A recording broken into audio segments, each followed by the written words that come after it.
পৃথিবীর যে যেখানে বসে ভিডিওটি দেখছেন সবাইকে অসংখ্য ধন্যবাদ। আশা করি সবাই ভালো আছেন। আমি আজকে যে ভিডিওটি নিয়ে আপনাদের সামনে হাজির হলাম, অত্যন্ত গুরুত্বপূর্ণ।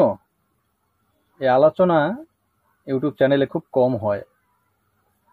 সাধনার কথা সবাই বলেন, এই সাধনা, সেই সাধনা, ওই সাধনা, সাধনার কথা সবাই বলেন। আপনারা জানেন কি কোন আসনে বসে সাধনা করলে সাধনার সিদ্ধি লাভ খুব দ্রুত হয়? জানেন আপনারা? অনেকে জানেন না, অনেকে জানতে পারেন, কোনো লোক জানতে পারেন, কারণ অনেক বুজুর্গ জ্ঞানী লোক থাকতে পারে, অবশ্যই আছে ইউটিউব চ্যানেলে, তারা জানেন। নূতন যারা আছেন তারা জানেন না। তাই নূতনদের উদ্দেশ্যে, নূতন ভাই বন্ধু যারা আছেন, বোনেরা যারা আছেন, তাদের উদ্দেশ্যে এই ভিডিওটি।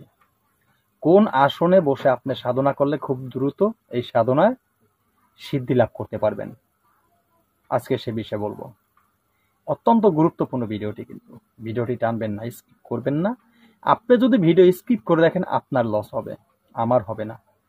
আমি ইউটিউব চ্যানেলে এসেছি আপনাদের ভালোবাসা পাওয়ার জন্য।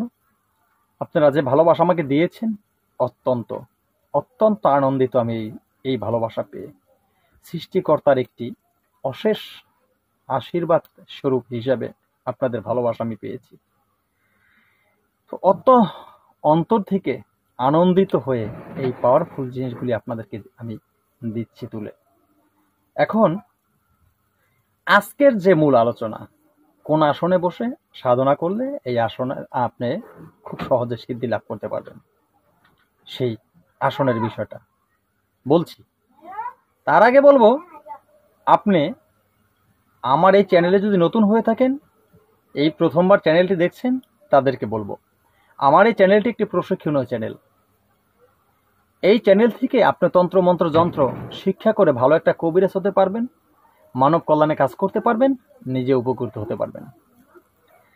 কারণ আমার এই চ্যানেলে আমি তন্ত্রমন্ত্র যন্ত্র, গাছগাছরায়, রোগ মুক্তি, বান বিদ্বেষণ, বশীকরণ, উচ্চাটন, মারণ থেকে শুরু করে ভালো মন্দ সব ধরনের ভিডিও আমি আপলোড করে থাকি আপনাদের জন্য। কারণ এখানে একটু ওখানে একটু দৌড়দৌড়ি করে কোনোদিন ভালো কিছু শেখা যায় না। সঠিক মন্ত্র, সঠিক নিয়ম যদি আপনার পেতে হয়, অবশ্যই আমার চ্যানেলটি সাবস্ক্রাইব করুন, পাশে থাকা বেল আইকনটি বাজিয়ে নোটিফিকেশন অন করে চ্যানেলটি লাইক দিয়ে দিন, যাতে আমি নতুন ভিডিও আপলোড করার সাথে সাথে সবার আগে আপনার কাছে চলে যায়। তো আশা করি আমার কথাগুলো আপনারা বুঝতে পেরেছেন।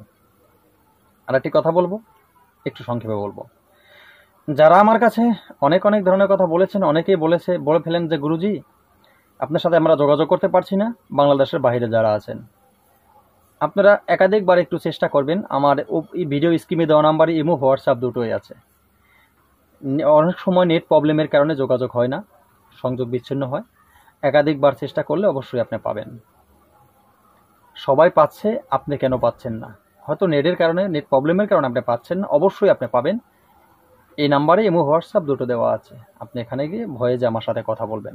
আপনি ভয়েস দিয়ে রাখবেন, আমি রিপ্লাই দেব। আপনার যা কিছু কথা বলার থাকে ভয়েস দিলে আমি সেটার সমাধান দেবো, রিপ্লাই দেওয়ার চেষ্টা করব, ঠিক আছে? আর একটা কথা অনেকে বলেছেন, গুরুজি আপনার কাছে শিব শক্তি একটি কিতাব আছে, সেই কিতাবটি আমরা কিভাবে পেতে পারি? কিতাবটি আপনি যদি নেওয়ার প্রয়োজন হয়, অবশ্যই ভিডিও স্ক্রিনে দেওয়া নাম্বার ইমো, হোয়াটসঅ্যাপ দুটো আছে, সেখানে গিয়ে আপনি ভয়েস দিয়ে রাখবেন। আমি আপনার ভয়েস শুনে আমি রিপ্লাই দেবো, ঠিক আছে? কিভাবে কিতাবটি আপনি পেতে পারেন সে বিষয়ে আমি বলবো আপনার কাছে। তো বন্ধুরা, মূল আলোচনায় চলে যাব। সংক্ষিপ্তভাবে আলোচনাটি শেষ করব। আমি আজকে যে আলোচনা করছি আসনের বিষয় নিয়ে। এই আসন আপনারা কিভাবে পাবেন সেটা বলছি। কারণ আসন ছাড়া আপনি যে কোনো জায়গায় বসে সাধনা করলে, যে কোনো জিনিসের উপরে বসে সাধনা করলে সাধনা হবে না। সাধনার নির্দিষ্ট একটি আসন আছে, প্রত্যেকটা সাধনার একটি নির্দিষ্ট আসন আছে, যেটা অনেকেই জানেন না। আপনি সাধনা করবেন, আপনার ঘরের ভিতরে দেখা গেছে একটি কাপড় বিছিয়ে আপনি বসে সাধনা করছেন। আপনি সাধনা করবেন, আপনি হয়তো দেখা গেছে মাটিতে, যেটা ফ্লোরে বসে আপনি সাধনা করছেন। কি বলবো, এক একটা রঙের এক একটা কাপড় বিছিয়ে আপনি সাধনা করতে বসছেন। এই সাধনা লাভ নেই। কি সাধনা করেন আপনি? নির্দিষ্ট আসন না হলে সাধনার সফলতা লাভ করা সম্ভব না যদি সাধনা করেন। তো এখন সেই নির্দিষ্ট আসন কি কি, কত প্রকার আসন বলে দিচ্ছি, ঠিক আছে? আশা করি কথাগুলা শুনবেন। আপনি কোন আসনে বসে সাধনা করলে কি লাভ হবে, কোন ফল আপনি পাবেন সেটি বলছি, শুনে নিন, এক এক করে শুনে নিন। প্রথম হলো কাষ্ঠ আসন, মানে কাঠের আসন। কাঠ দিয়ে আপনি একটা চৌকি তৈরি করবেন, সেই চৌকির উপরে কোনো একটি বিছানা দিয়ে বা কিছু দিয়ে বসে আপনি সাধনা করবেন। সাবধান, এটি ভুলেও করবেন না। এই কাষ্ঠ আসনে বসে যদি কেউ সাধনা করেন, ভয়ঙ্কর বিপদে পড়তে পারেন আপনি, এমনকি মৃত্যু হতে পারে আপনার।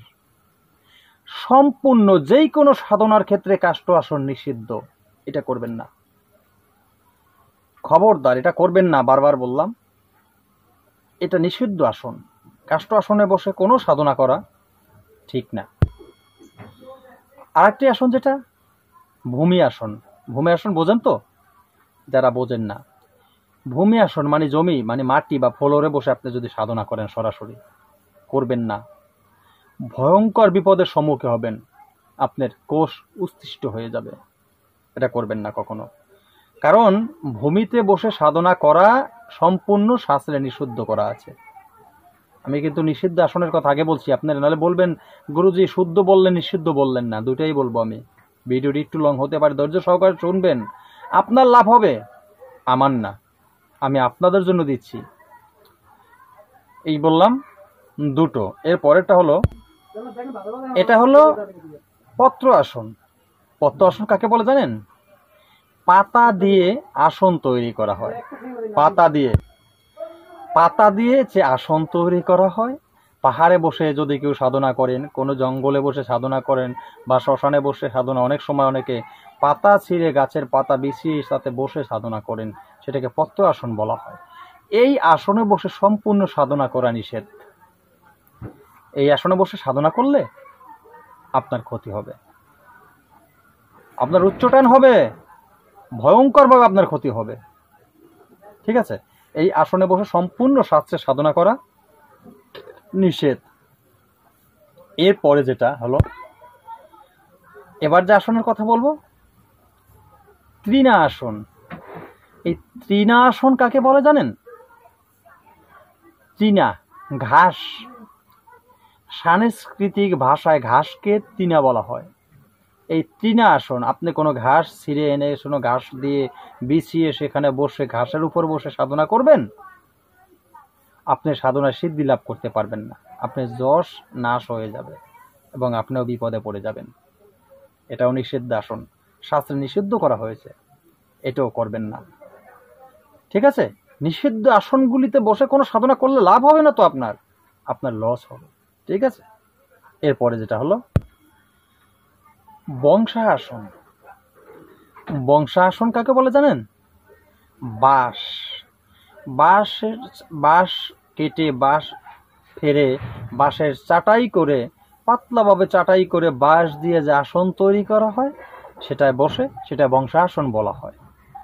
এই বংশা আসনে বসে যদি আপনি সাধনা করেন, আপনি সাধক সিদ্ধি লাভ করতে তো পারবেন না, ভয়ঙ্কর ব্যাধি জন্ম হবে আপনার, সেই ব্যাধি ভালো হবে না, পৃথিবীতে কোনো চিকিৎসা তার নেই, এই ব্যাধিতেই আপনার মৃত্যু হবে এবং আপনার গোত্র, মানে আপনার বংশের, মানে আপনার উত্তরাধিকারী, আপনার ছেলে সন্তান যারা আছে তাদেরও বিপদের সম্মুখীন হতে হবে। এটাও নিষিদ্ধ আসন, এই আসনে বসে সাধনা করবেন না। পরেরটা বলছি, নিষিদ্ধ আসনের কথা তো বলেইছি, ওগুলা পিছনে যে বললাম সব নিষিদ্ধ আসন। এইবার আপনার শুদ্ধ আসন কোনটা? সর্বপ্রথম নাম্বার 1 মৃগা আসন। মৃগা আসন অনেকে বুঝেন, অনেকে বুঝেন না। মৃগ মানে হরিণ। এই হরিণের চামড়া বিছিয়ে তার উপরে বসে যদি আপনি সাধনা করেন, আপনি খুব সহজে সিদ্ধি লাভ করতে পারবেন। কারণ এই আসনকে তন্ত্র জগতে খুব শ্রেষ্ঠ আসন না উদ্ধৃত করা হয়েছে, নাম্বার 1, বোঝেন তো, শ্রেষ্ঠ আসন হিসাবে চিহ্নিত করা হয়েছে এই মৃগা আসন। এই মৃগা আসনে বসে আপনি সাধনা করতে পারেন, যেই কোনো সাধনা মৃগা আসনে বসে করতে পারেন, কোনো অসুবিধা নেই, ঠিক আছে? এবার নাম্বার 2 বাঘ্র আসন। বাঘ্র আসন কাকে বলা হয় জানেন? বাঘের চামড়া সংগ্রহ করে সে বাঘের চামড়া বিছিয়ে তার উপরে বসে যদি আপনি সাধনা করতে পারেন, দুটো শক্তি লাভ করতে পারেন। ভৌতিক শক্তি মানে ভূত প্রেত খুব সহজে আপনারা বসে আসবে, সে শক্তি লাভ করতে পারেন। এবং তারই সাথে আপনি আর একটা জিনিস পারেন, কিছু অলৌকিক শক্তি আপনার ভিতরে সঞ্চালন হবে। খুব সহজেই আপনি এক প্রান্ত থেকে অন্য প্রান্তের সব কিছু বলতে পারবেন। আশা করি বুঝতে পেরেছেন। এইটা বাঘ্র আসনে বসে সাধনা করলে এই সিদ্ধটা খুব দ্রুতভাবে আপনার হয়ে যাবে। গেল নাম্বার 2, এবার নাম্বার 3 শুনে নিন। বেত্রা আসন। বেত্রা আসন বোঝেন তো?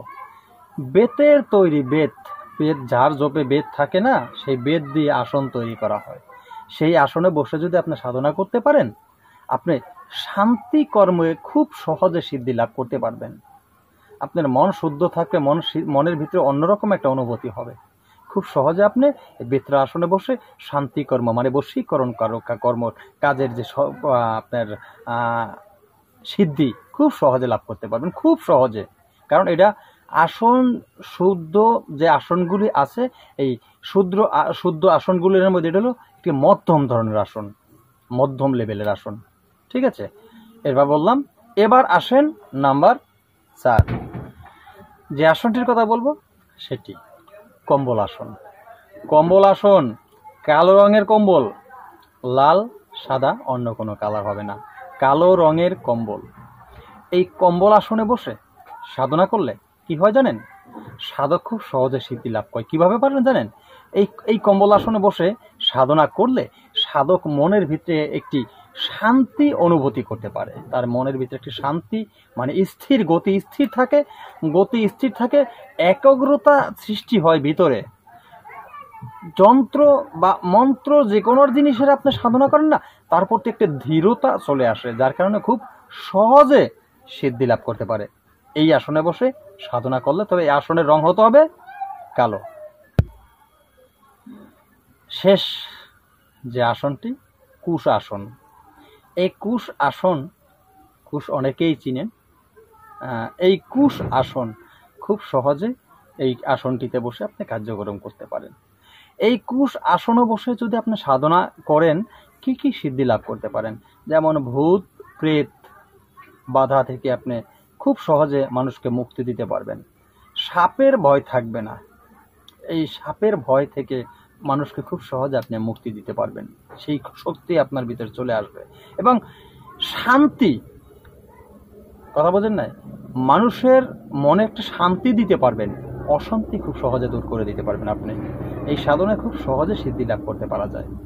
আশা করি বুঝতে পেরেছেন আপনারা। এই যে নাম বললাম, এই সাধনায় করতে হলে এই আসনগুলিতে বসে সাধনা করবেন। আর সাধনার দিক সে তো বলাই থাকে, যে মন্ত্রে যেই রকম দিক বলা থাকে, যে যন্ত্রে যেরকম দিক বলা থাকে, সেই দিক হিসাব করে আপনারা বসবেন। তবে একটা কথা, আজকে যে আলোচনাটা করলাম আপনাদের সুবিধার জন্য, সে নিষিদ্ধ আসন এবং সিদ্ধ আসন, সিদ্ধ এবং নিষিদ্ধ দুইটা আসন নিয়ে আলোচনা করেছি। আশা করি আপনারা কিছু হলেও উপকৃত হতে পারবেন। আজকের মতো ভিডিওটা এখানে শেষ করছি।